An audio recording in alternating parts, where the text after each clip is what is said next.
The phone slipped from Ronda's trembling hands, crashing onto the concrete floor of the gym locker room. The message on the screen still glowed. "Your mother has been arrested. Come immediately."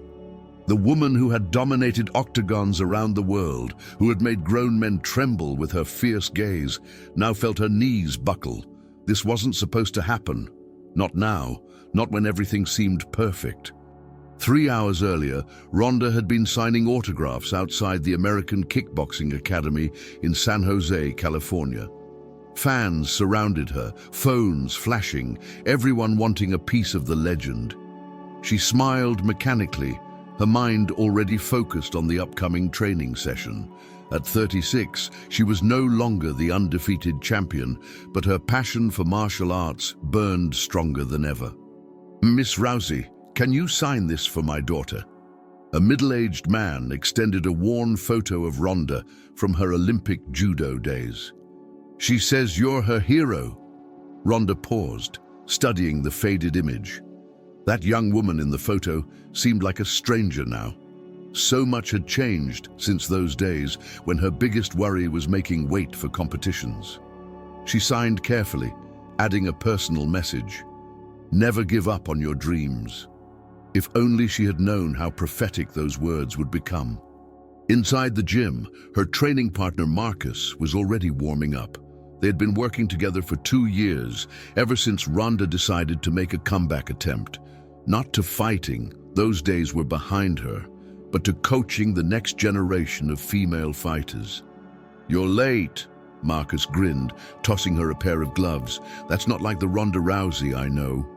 "Traffic on the 101 was insane," she replied, though that wasn't entirely true. She had been sitting in her car for 20 minutes, staring at her phone, debating whether to call her mother back. Their last conversation had ended in an argument, as most of them did these days. The training session was intense. Ronda pushed herself harder than usual, as if trying to outrun the growing anxiety in her chest. Sweat poured down her face as she worked the heavy bag, each strike releasing a fragment of the tension that had been building for weeks. "Everything okay?" Marcus asked during a water break. "You seem different today." Ronda wiped her face with a towel, avoiding his concerned gaze. "Just focused. You know how I get before big decisions." That was partially true. For months, she had been considering a major life change. The coaching was fulfilling, but something was missing. She felt like she was meant for something bigger, something that could impact lives beyond the octagon. The problem was, she didn't know what that something was. Her phone buzzed, a text from her assistant. "Don't forget the meeting with the documentary producers at 4. They're really excited about the project." The documentary, another complication in an already complex life. A major streaming platform wanted to tell her story, but they were pushing for angles she wasn't comfortable with. They wanted drama, controversy, behind-the-scenes secrets that she preferred to keep private. The money was substantial, but at what cost? "I need to take this call," she told Marcus, stepping outside into the California sunshine. The parking lot was nearly empty. A few cars scattered across the asphalt, their metal surfaces shimmering in the heat. Ronda found a shaded spot near her black Tesla and dialed her mother's number. It went straight to voicemail. "Mom, it's me. Call me back when you get this. We need to talk." She had been trying to reach Anne-Maria Damas for 3 days.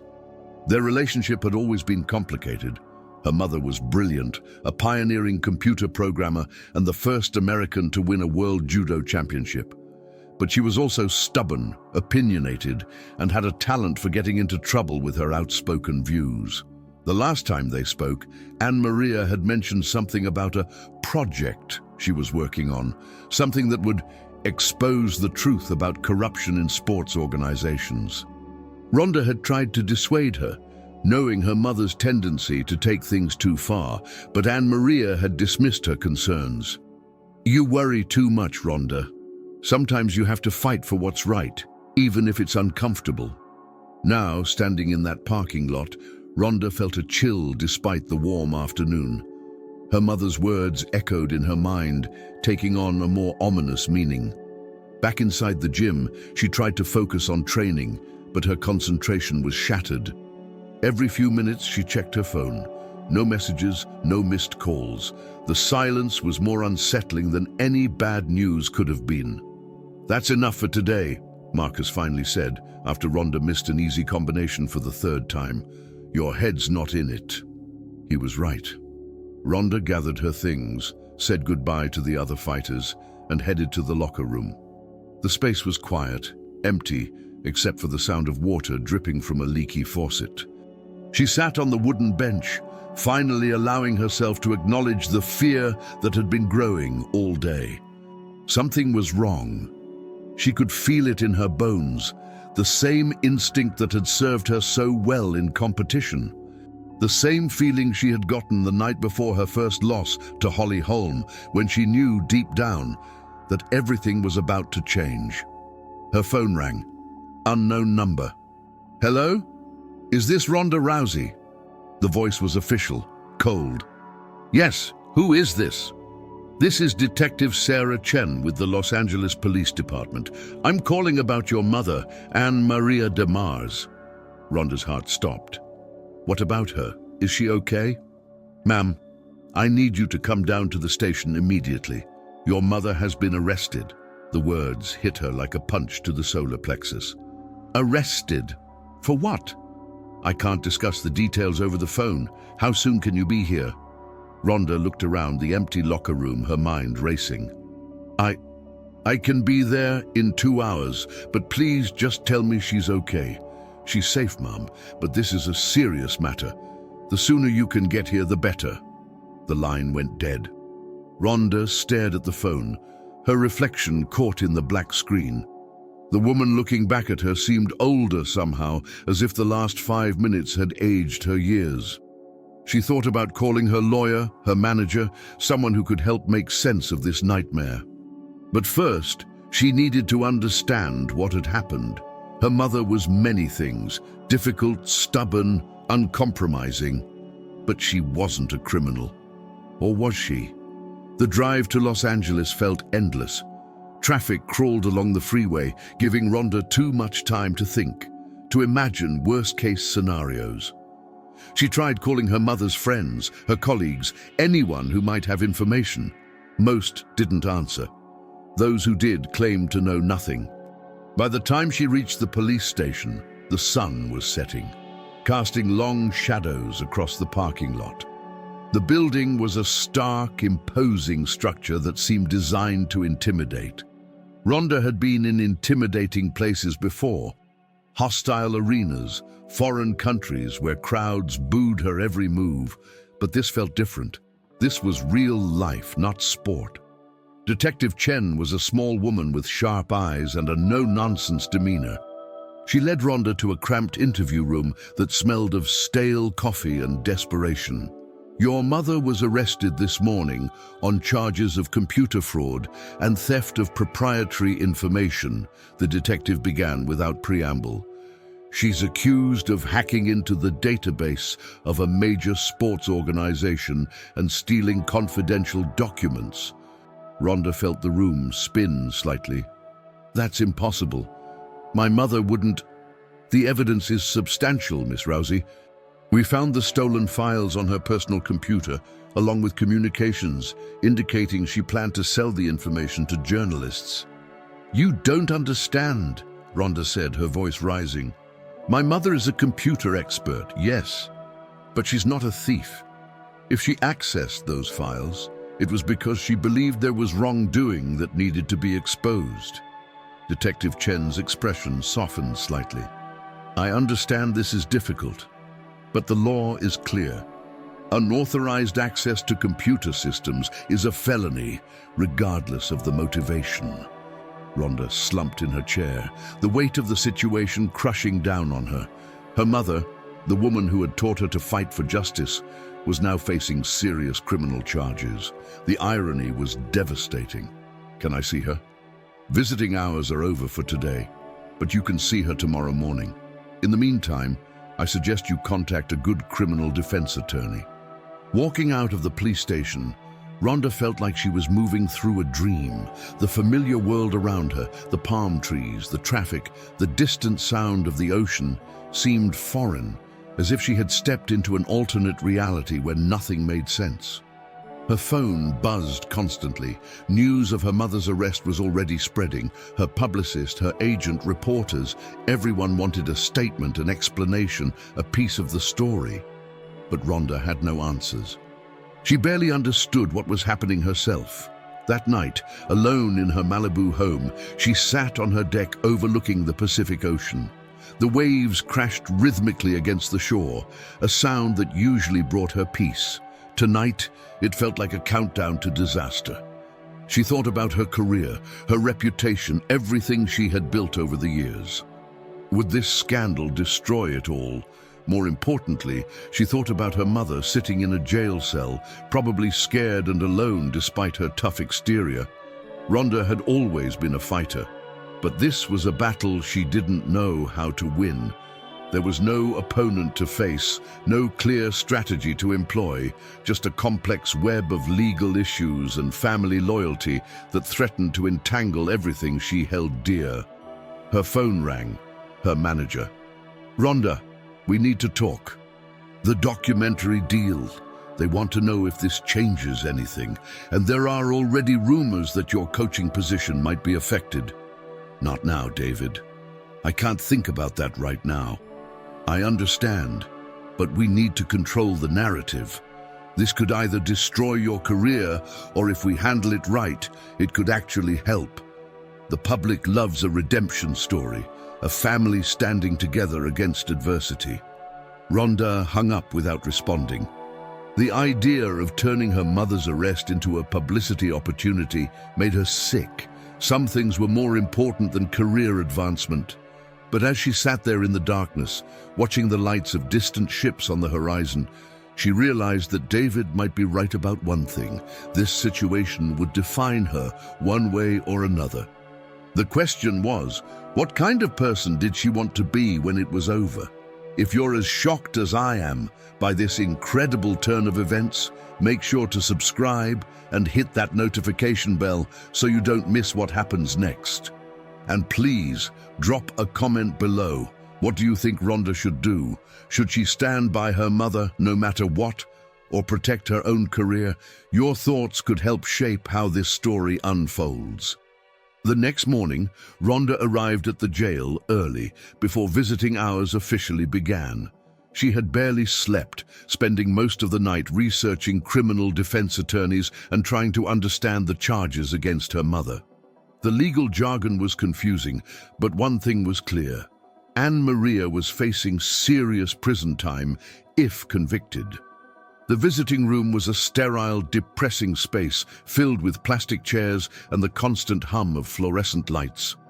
When her mother finally appeared, Ronda was shocked by how small she looked in the orange jumpsuit. Anne Maria de Mars had always been a force of nature, but now she seemed diminished, vulnerable. "I suppose you think I'm an idiot," Anne Maria said as she sat down across from her daughter. "I think you're in serious trouble," Ronda replied. "What were you thinking, Mom?" Anne Maria's eyes flashed with the familiar fire that Ronda remembered from childhood. "I was thinking about all the young athletes who are being exploited by corrupt officials. I was thinking about the bribes, the cover-ups, the lives being destroyed while rich men get richer. But hacking into their computers, stealing files, there had to be a better way. I tried the better way for months," Anne Maria said, her voice rising. "I filed complaints, I contacted journalists, I even tried to meet with the organization's leadership. They stonewalled me at every turn. Sometimes, Ronda, you have to break a few rules to expose the truth." Ronda recognized the stubborn set of her mother's jaw, the same expression she had worn when she decided to pursue judo despite everyone telling her it wasn't a sport for women. It was the same determination that had driven Ronda to Olympic gold and UFC championships. But this time, that determination might destroy them both. "What exactly did you find?" Ronda asked. Anne-Maria glanced around the visiting room, then leaned forward and lowered her voice. Evidence of systematic corruption going back years. Judges being paid to fix competitions, athletes being blackmailed into silence, medical records being falsified to hide performance-enhancing drug use. It's bigger than you can imagine. And you thought you could take on this entire conspiracy by yourself? I thought I could at least expose it. Let the public decide what to do with the information. Ronda felt a familiar mix of admiration and frustration. Her mother had always been willing to fight impossible battles, to stand up for what she believed in, regardless of the personal cost. It was a trait Ronda had inherited, but she had learned to channel it more strategically. "Okay," Ronda said finally, "what do we do now?" The surprise on Anne-Maria's face was almost comical. "We? You're my mother. Right or wrong, we're family, but we're going to do this the right way. No more hacking, no more stolen files. We're going to fight this in court and in the media, but we're going to follow the law." For the first time since her arrest, Anne-Maria smiled. "You sound like your father. He always said you got my fighting spirit, but his strategic mind." "Dad would have wanted us to stick together," Ronda said, "but he also would have wanted us to be smart about it." They spent the next hour discussing legal strategy. Ronda had already contacted 3 of the best criminal defense attorneys in California, and she was prepared to mortgage her house, if necessary, to pay for her mother's defense. But they both knew that legal bills were the least of their worries. The real challenge would be the court of public opinion. Ronda's reputation was built on being a role model, a strong woman who overcame adversity through hard work and determination. Having a mother in jail for computer crimes didn't fit that narrative. When visiting hours ended, Ronda drove straight to the office of Margaret Walsh, the criminal defense attorney who had agreed to take Anne-Maria's case. Walsh was a formidable woman in her 50s, with silver hair and the kind of sharp intelligence that made prosecutors nervous. "Your mother is in serious trouble," Walsh said, without sugarcoating the situation. "The prosecution has digital evidence, witness testimony, and a clear motive. If we go to trial and lose, she could face 10 to 15 years in prison. What are our options? We could negotiate a plea deal, reduce charges in exchange for cooperation and restitution. She might serve 2 to 3 years, possibly less with good behavior." Ronda felt sick. 2 to 3 years would destroy her mother's career and reputation. At 68, Anne-Maria might never recover from such a setback. "There's another option," Walsh continued. "We fight. We argue that your mother was acting as a whistleblower, that the information she accessed reveals criminal activity by the sports organization. It's a long shot, but if we can prove that the organization was engaged in illegal activities, we might be able to get the charges reduced or dismissed. What would that require? We'd need to prove that the stolen information reveals actual crimes, not just unethical behavior. And we'd need to do it without using the stolen files as evidence, since they were obtained illegally." Ronda thought about her mother's words, about the corruption and cover-ups she claimed to have discovered. If even half of it was true, there might be other ways to expose the truth. "I want to fight," Ronda said, "but I want to do it right." Over the next few days, Ronda threw herself into investigating the sports organization her mother had targeted. She reached out to former athletes, coaches, and officials, looking for anyone willing to speak about corruption or misconduct. It was slow, frustrating work, but gradually a pattern began to emerge. She spoke with Sarah Martinez, a former gymnast who claimed her coach had been bribed to overlook performance-enhancing drug use by rival athletes. She interviewed James Thompson, a wrestling referee who said he had been pressured to favor certain competitors in exchange for continued employment. She connected with Dr. Lisa Park, a sports medicine physician who alleged that medical records had been falsified to hide injuries and drug use. Each conversation revealed another piece of the puzzle, another example of the corruption her mother had tried to expose.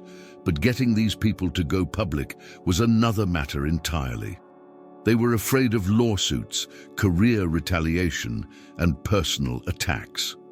"I believe you," Ronda told Sarah Martinez during their second meeting. "But if you don't speak up, nothing will change. Other athletes will suffer the same injustices you did." Sarah, now in her 30s and working as a physical therapist, shook her head sadly. "You don't understand what it's like to go up against these people. They have unlimited resources, teams of lawyers, connections everywhere. I'm just trying to build a quiet life for my family."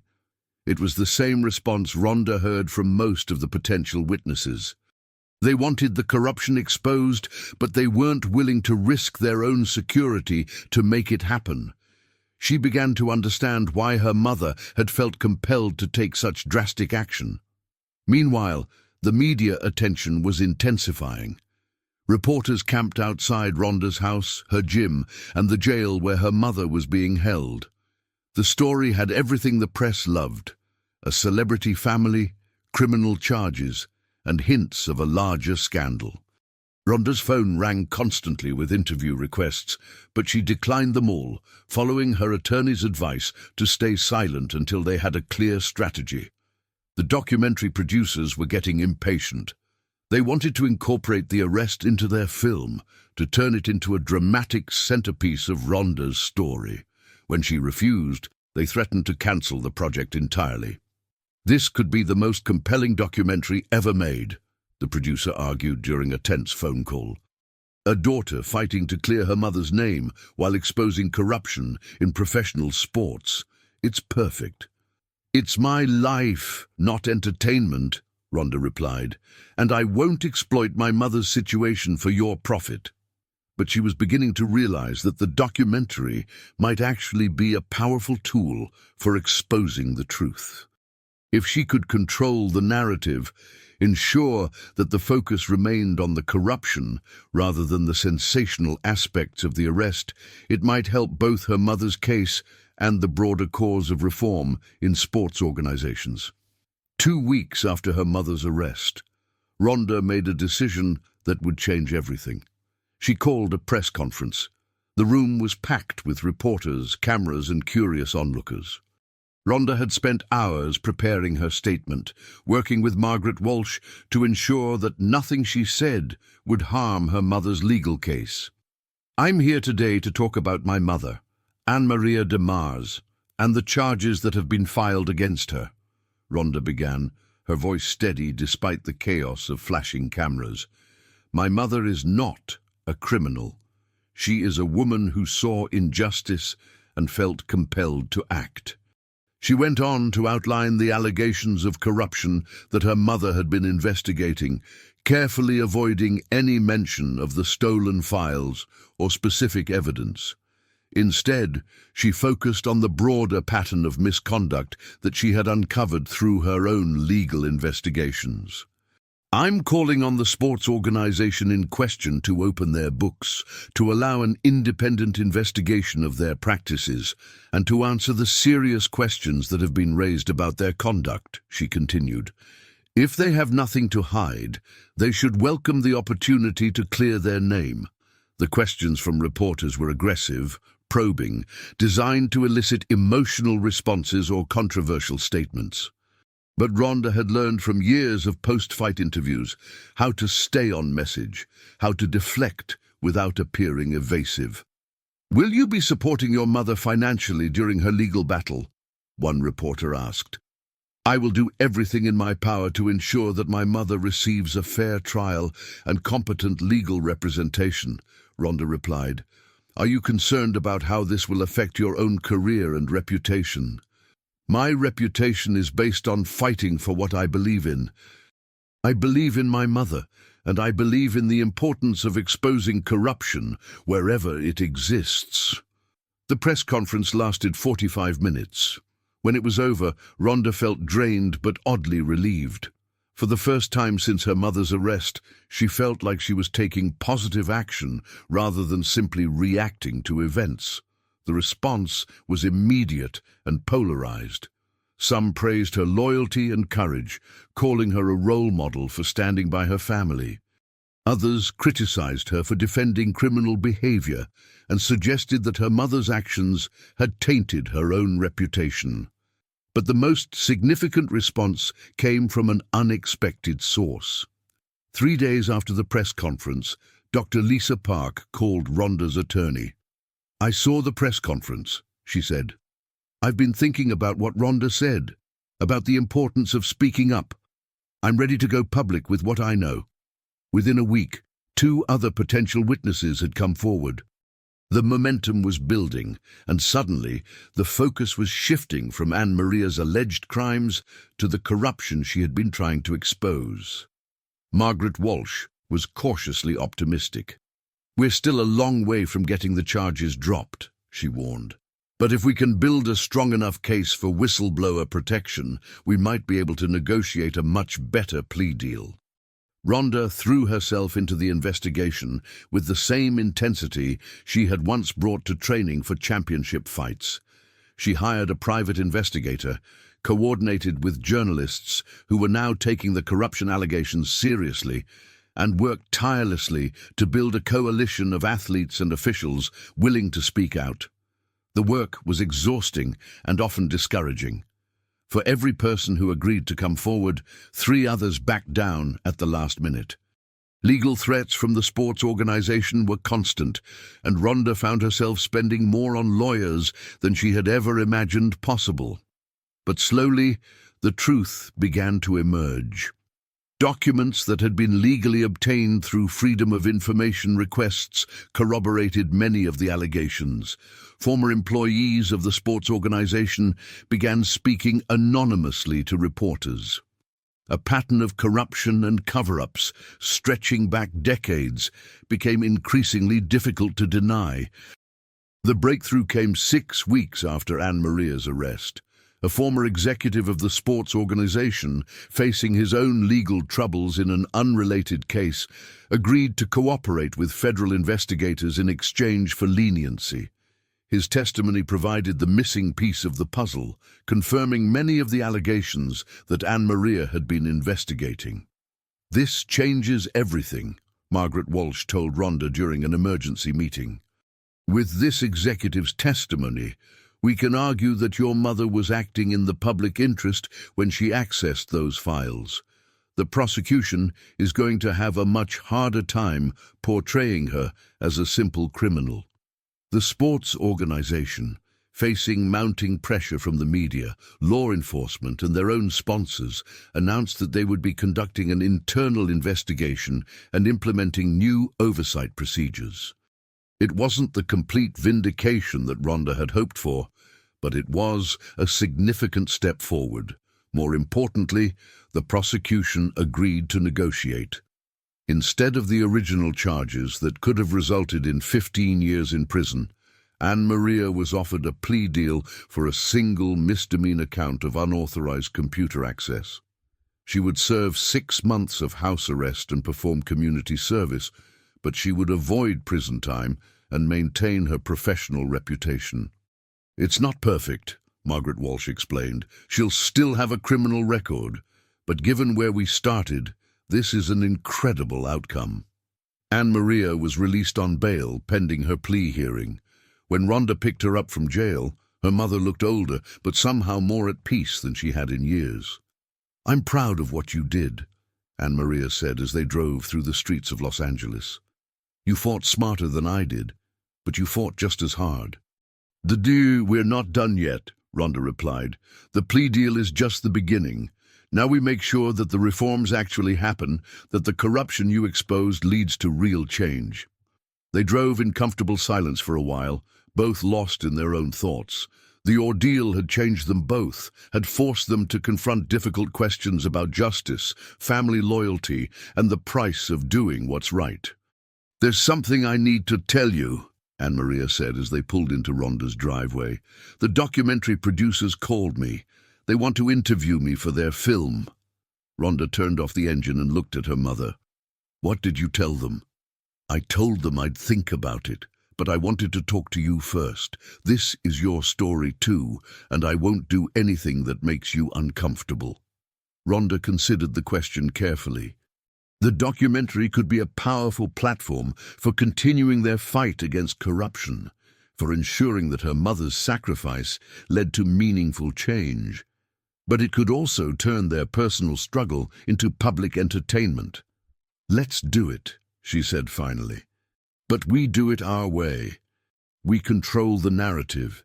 We focus on the issues that matter, and we make sure that other people don't have to go through what we've been through." The documentary, when it was finally released 8 months later, became a cultural phenomenon. It told the story of a mother and daughter who refused to back down in the face of overwhelming odds, who chose to fight for justice even when it threatened everything they had built. But more importantly, it sparked a national conversation about corruption in sports organizations and led to congressional hearings that resulted in significant reforms. The sports organization that Anne-Maria had targeted was forced to implement new oversight procedures, and several officials were criminally charged based on evidence that emerged during the investigation. Ronda's coaching career, rather than being damaged by the scandal, was enhanced by her reputation as someone willing to fight for her principles. Young athletes sought her out not just for her technical expertise, but for her integrity and moral courage. The relationship between Ronda and her mother, tested by the crisis, emerged stronger than ever. They had learned to channel their shared fighting spirit in more productive directions, to work together rather than at cross purposes. "You know what the best part of this whole experience has been?" Anne-Maria asked during a quiet moment at Ronda's house as they watched the sunset over the Pacific Ocean. "What's that?" "Realizing that I raised a daughter who's not just a great fighter, but a great person. Someone who knows the difference between fighting for glory and fighting for what's right." Ronda smiled, thinking about all the battles she had won and lost over the years. Championships, defeats, comebacks, setbacks, they all seemed less important now compared to this moment, this knowledge that she had stood up for her family and her principles when it mattered most. The phone rang, interrupting her thoughts. Her assistant calling about a new opportunity. A major university wanted her to develop a program for teaching young women not just martial arts, but leadership and ethical decision-making. "Tell them yes," Ronda said without hesitation. "Tell them we're interested." As she hung up the phone, she realized that this was what she had been searching for all along. Not just a way to stay connected to fighting, but a way to use everything she had learned about competition, about adversity, about standing up for what's right, to make a real difference in the world. The scandal that had threatened to destroy her family had instead revealed their true strength. They were fighters, but more than that, they were people who understood that some things were worth fighting for, regardless of the personal cost. And in a world where it was increasingly easy to look the other way, to prioritize personal success over moral courage, that was a lesson worth sharing. This incredible journey of courage, family loyalty, and fighting for justice shows us that sometimes the most important battles happen outside the ring. If this story moved you like it moved me, please subscribe to our channel and hit that notification bell. We have more inspiring stories coming that will change how you see strength and determination.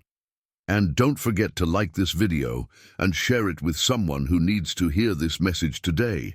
Your support helps us bring these powerful stories to light, and together we can inspire others to stand up for what's right, no matter the cost. What would you have done in Ronda's situation? Let us know in the comments below. Your perspective matters, and it might just inspire our next story.